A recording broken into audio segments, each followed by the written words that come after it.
What would you do if you could get the world's best entrepreneurs in a room and ask them anything?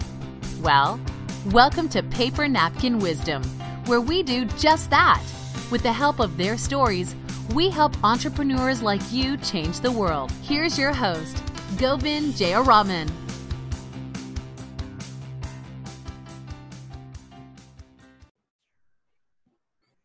Erin, welcome to Paper Napkin Wisdom. Thanks for joining me. Oh, thanks for having me. So you have an interesting paper napkin, which, if you don't mind, I'll ask you to read out loud for everyone listening. You bet. So mine says, speak your truth, change the world. Okay, so why did you share that with me? Well, it's something that I've seen to be a really impactful and powerful way to live, and definitely a way to communicate. In my business called Evoso, we're really all about developing people's speeches that really connect with audiences on a whole different level than just, looking like the perfect speaker on stage and not messing up a word. It's actually quite the contrary. It's this idea of authenticity when we are on stage or when we're communicating with people, and how much that really empowers people to be authentically themselves as well. And that's what I feel like is going to move the world forward. I think it's a powerful message. And, it's something that I had to learn. Was this something that you just always knew that this was going to be something you needed to do, and this is the message you're going to share, or is this something that you discovered over time?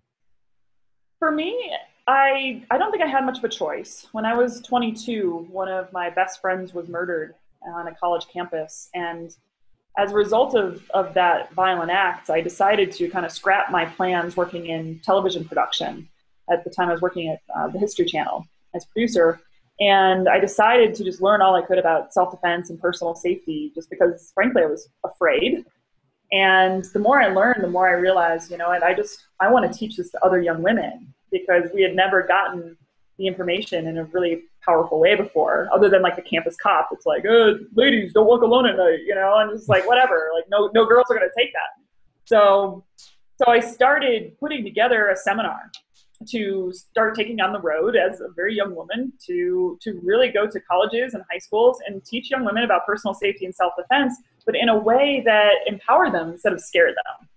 And so I really had no choice but to speak my truth in that case, because they had to know where I was coming from. They had to know that one of my best friends was murdered, and you know what? I don't like walking through the world not feeling safe, because when you don't feel fundamentally safe, you can't live the best life that you're supposed to lead. And so and also speaking to that audience, that age group, you can't pull anything over those people.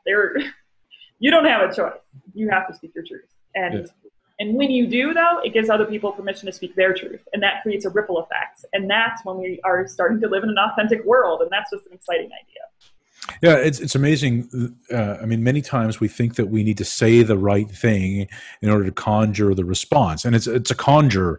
We want to put all these ingredients into a cauldron and mix them around, and we're going to create the right response in a crowd or an audience or our team. If we're an entrepreneur, we're thinking about our teams outside. You're just saying that it comes from being authentic. And that's vulnerable, right? Being vulnerable, being open. Yeah, totally. And there's a lot of buzz talking about vulnerability. I think people don't really know how. I think people are a little bit afraid. So if instead of saying, hey, be vulnerable, put yourself out there, instead of saying that, why don't we just say, just be who you are and let the chips fall where they may? Yeah. So let's talk about, getting comfortable in your own sin. When you're talking about that, we all wear these masks, and we have these roles to play, and we say, oh, it's especially in business, we'll say this often, oh, it's not personal, it's just business. So there are all these cliches designed to put up these walls between ourselves, between who we really are and what's going on around us. What are some of the ways that you've learned to get through that and become more authentic right away, or help other people become authentic? Well, what we do at Evoso largely is we help people develop these speeches, right? So a lot of times people, when they get a TEDx talk, they come to us and they hire us. And one of my favorite clients is named Ash Beckham. And she hired us. She's an entrepreneur. She owns a company that produces softball tournaments in the Midwest. So, by no means like a known entity. But she came to us and she was like, I want to give a speech about how to come out of the closet. And she's a lesbian woman. She's been living with this for her entire life, and she wanted to share her experience. And so one of the things that we figured out, our process that we do at evoso is called dig, plant, grow. So before we write the speech, first we really do a dig on what's the person's story and what's their truth. And then we write the speech, and then we figure out how to grow it into a platform to communicate with more people. But during Ash's dig, one of the things that we found was that there were so many stories for herself that were very powerful, but that really, it's not about her coming out of her gay closet. It's about everybody having a closet. And all a closet is a hard conversation. And so as we wrote her speech, and we found not just the personal truth in her story, but we found the universal truth in others' experience, that turned out to be a speech that went crazy viral. Now she has almost 5 million views on YouTube. And it's, just to answer your question, is just like, how do you be authentic? Well, I think first we all need to start by just simply accepting that we all have a closet, and all a closet is a hard conversation. And usually that conversation is all about us being afraid to be who we really are because we don't want to freak people out. So if we acknowledge that we're just sitting in a closet, okay, sit with it for a while, maybe enjoy your closet. Maybe that's where you want to be consciously. That's okay. But then when we decide to take the proactive steps of stepping out of the closet, what needs to happen? And usually it's a conversation. So what would the world be like if every single person who had a hard conversation they needed to have had it? Yeah, it'd be incredible. We'd actually get a lot of stuff done fast, right? Exactly. And it would be so freeing, and it would be such a more enjoyable way to live. So sometimes we talk about living authentically or being vulnerable. I mean, these are huge ideas, but what if instead we just set for ourselves that one tiny thing of, hey, you know what? This year, I'm going to have a hard conversation. Yeah. Not just today, you know? Yeah. So let's talk about that hard conversation. The hard conversation isn't being cruel to someone else. It's about yourself, right? Exactly. And you know what? Sometimes other people get hurt in our hard conversations because we are not living up to what their idea is of the life we're supposed to lead. But the reality is we're not ever supposed to lead the life that others want us to lead. But we get caught in that trap in this society, in so many societies. And so we have to move through the fear of hurting people and start embracing the idea that we need to honor ourselves. And that if we do that, everything else will fall into place. Yeah, and does it get easier once you tear off the Band-Aid the first time and have that first hard conversation? I mean, does it ever get easier? One of the things that I like to say is that courage shows up when we show up. Mm-hmm. And that's something that I've discovered going through battling some of my own fears with just the Paper Napkin Wisdom Project. And we talked about that a little bit before this conversation. So, does it ever get easier, Erin? I'm looking for this light that it's going to make it easy one day to always be in this place. Yeah. Well, I think after you start having the harder conversations, then you start to see the payoff. And that kind of really induces the idea that, hey, there's a reward on the other side of being authentic. Like, to give you an example, right now I'm going through a divorce. And so this has been the pinnacle of hard conversations almost on a daily basis. And what I'm learning from it, though, is that there is so much freedom in the hard conversation. And there's so much fear before it, but there's so much freedom on the other side. And Ash taught me that, because her word from her dig, when we go through the dig process, we actually have the person nail down their whole life purpose into one word. And then they write a manifesto about it to bring that epic clarity about who they are and what they're here to do. And Ash's word was freedom. And she was so right. And in that speech, she never said the word freedom, but that's the feeling on the other side of being who we are, because a closet is no place for a person to live. Yeah. Yeah. I mean, that's powerful.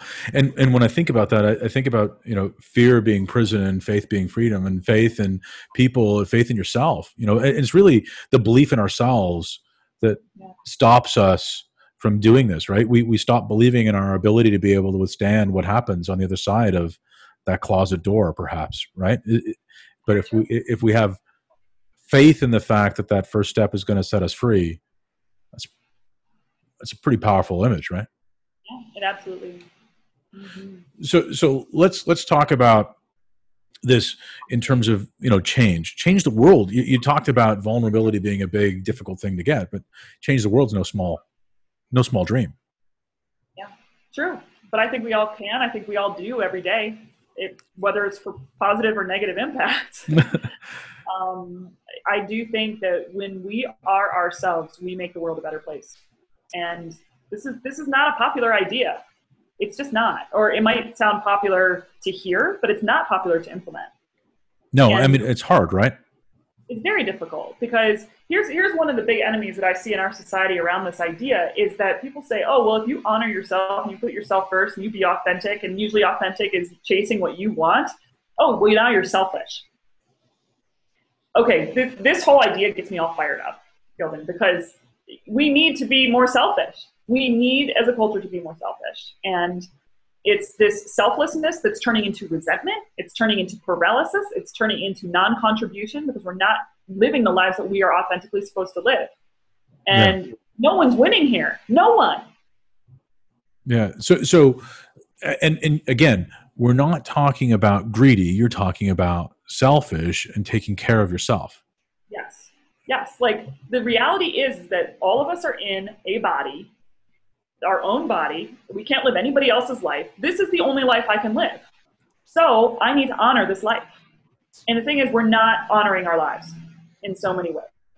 We are not choosing the work professions that we should really be working in. We are not pursuing the dreams that are the most important to us. We're shelving things the minute we have children, or, it's just, and it's not to say that children aren't important or family aren't important, or that you don't make sacrifices sometimes, or you don't compromise. Absolutely not. That's not what I'm saying. But if we build the lives that truly honor ourselves and what we're supposed to be doing in this lifetime, then everything else is going to fall into place. Yeah. I mean, to that own self be true, right? I mean, you have to recognize yourself if you're really, truly going to recognize anyone else. Because if we're not being ourselves, especially in leadership, when we influence so many people with every step we make, I mean, it's very true for everyone, as you said. We all have that responsibility, but especially as, when we're talking about the audience of leaders, entrepreneurs, and difference makers, these are people who influence a lot of people. We have even more of a wake behind us. We need to be mindful of looking at things authentically and being ourselves. Yep, absolutely. So how do we help, as leaders, our team do the same thing? I think the number one way is to lead by example. And there are too many leaders out there that aren't really walking their talk. And so you have all the people that are watching these, I call them light workers, these people that are, these public people that are trying to move consciousness in the world. But if they are not living their truth, then they're just setting out an energy of just it not being authentic. And so what you're probably going to get a lot is people that are really great on stage or in the boardroom or wherever they're a rock star, and people aren't following suit, and there just feels like there's something missing. Now, in those cases where you have a leader that really steps up and shares something that's real, or really gets vulnerable, or has a moment in front of their team in a meeting, it's all of a sudden connection is fostered, and then all of a sudden those people want to match. As human beings, we all want to match each other. Like when you go to a party, like a cocktail party, and you notice like the energy kind of naturally matches. It's just what we do as human beings. So it, unfortunately or fortunately, depending on how you look at it, this stuff a lot of times comes from the top. Yeah. And I think that's a great opportunity, right? I mean, I think you said fortunately or unfortunately. Fortunately, we have the ability to shift that. Now, here's the really hard question, though. I mean, can we change? Can we shift that if we have been living behind a cloak and in the closet, as you've talked about? Can we open the door and walk out? Like, can that happen today? Can I snap my fingers like that and change it? You can change you. Yeah. I think we need to maybe let go of some of our expectation energy around what other people can or will do, and just focus on ourselves. Yeah. Just have faith that they're going to match at some point, or they're not. And then what's going to happen is that you're not going to match your team anymore. And then there's just going to be a natural divergence at that point. And either way, it's okay, right? Either way. Yeah. Because if we're operating from our own truth, part of that changing the world is maybe changing our environment, changing the dynamic of our team. And that's okay. Clients are in some way, shape, or form founders. And So I deal with people all the time that feel very entrapped or, in entrapment around this thing they built. A lot of times they're trapped by their own success, and they feel like they can't leave, or even the employee that's been somewhere for 15 years. They just can't imagine themselves out of it. But in our dig process, what we try to do is get people back to the much bigger picture of why we're here and what you're here to say and do, and get out of just the construct that you've been operating in successfully or unsuccessfully. Yeah, and I think it's part of that. Yeah, and the definition you said, a construct. It's a construct that we built. Exactly. We built it. We probably served you at some point for some reason at some time, and that is not a permanent thing. Yeah, and we built it. We can take it down. We can rebuild it. We can change it. We can choose to operate without it, if we want to. So, when you see people change, right? When you help people through this process, and you see them change, what are the kinds of things you hear back from them about the process? What is the feedback that you get about themselves? The experiences that they're getting. What are the kinds of things you hear? A lot of people have different kinds of experiences. Some people are I would say the collective response to digs is relief. It is a relief to be seen. It is a relief to be heard. It is a relief to have someone outside of ourselves and our experience really look at the whole picture and reframe it a little bit and bring it into present time. And so there's definitely a lot of relief. There's also a lot of understanding. Like for someone like me, and my word is authentic. So it brought actually a lot of validation as I'm going through a lot in my personal life. But it's brought a lot of validation why I've had to make these choices, because my relationship was no longer authentic in what I needed in my life. So if a situation is totally going against the grain of your purpose, then it's not gonna work. It's gonna implode. Something's gonna happen. So it's kind of validating when my clients get to their word. And the kind of words that people choose are things like resolve and courage and flow and worth. And so, everybody's different, yet there's also just like this much bigger thing over all of them. We're all here to be on some kind of path. And just the honoring of that path is just kind of a universal truth that everyone needs to do. Yeah. And, one of the things I think is really great about the process, and we talked about this, that Einstein said to understand something, you need to be able to express it simply. And that's really kind of, for me, the genesis of Paper Napkin Wisdom, that you take these really, you take your very complex journey, and I ask you to whittle it down and put it down on a napkin, and it becomes speak your truth, change the world. And you're doing it even further, and you're taking one word and putting it onto a Post-it note. That's, like you say, epic clarity around that truth. And that the exercise of doing that as leaders, we don't save that time for ourselves very often. In fact, we do the opposite. We use extra words, right? To try and conjure up an emotion in people as opposed to less. Yeah, I've actually done digs for companies that are trying to rewrite mission statements or about pages and things like that. And they're just like, okay, if we add more sentences, maybe this will make more sense. And no, it's probably the opposite. And, one of the reasons I like the one word is because it actually gives us as people or as organizations the room to grow. I can look at authentic today and it can mean something totally different than it will mean to me a week from now, and what I need to be in authenticity around. And so it's nice because it doesn't restrict how I can interpret that particular day. Yeah, and that's powerful, because there are seasons to all things, right? There are seasons in our work-life balance. There are seasons in our family balance. You talked about that a moment ago. There are always going to be changes. Yeah. So I think that flexibility. So does that help people get out of their heads to a certain degree as well, understanding what their dig word is, what that epic clarity is around their truth?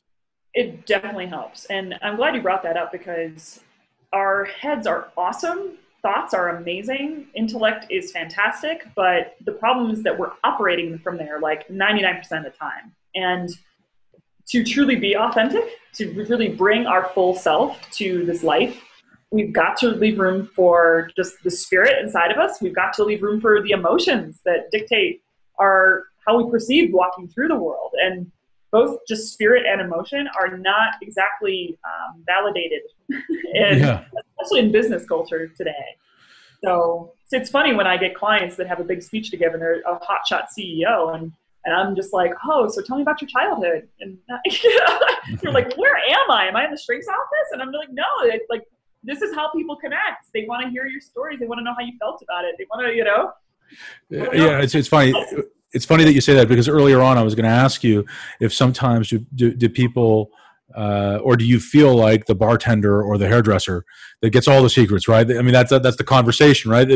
People have those kinds of conversations in those kinds of environments, and it's interesting, right? Yeah, it is interesting. So why is it important for leaders, especially? I believe in the flexibility of leadership being a real hallmark of great leadership. That leaders that are the most flexible and most able to adapt to change are the ones that are able to sustain themselves throughout changing dynamics, and that comes through a connection of your head and your heart. And I think that's what you're talking about here. Have you seen that come out for the people that have done the digs, for the people who've gone through the process, for the people who understand with epic clarity their purpose, that they've been able to withstand challenges and changes? Yeah. I mean, just recently I did a 3-day workshop for an organization called the Unreasonable Institute. And this institute basically brings social entrepreneurs from all over the world that are starting businesses to solve the biggest social problems. And they bring them to Boulder for about 5 weeks every summer. And they just give them these amazing mentors and funding and all these things because they want their idea to thrive. And so one of my biggest challenges was taking these world leaders essentially and really helping them write a speech within 1 week.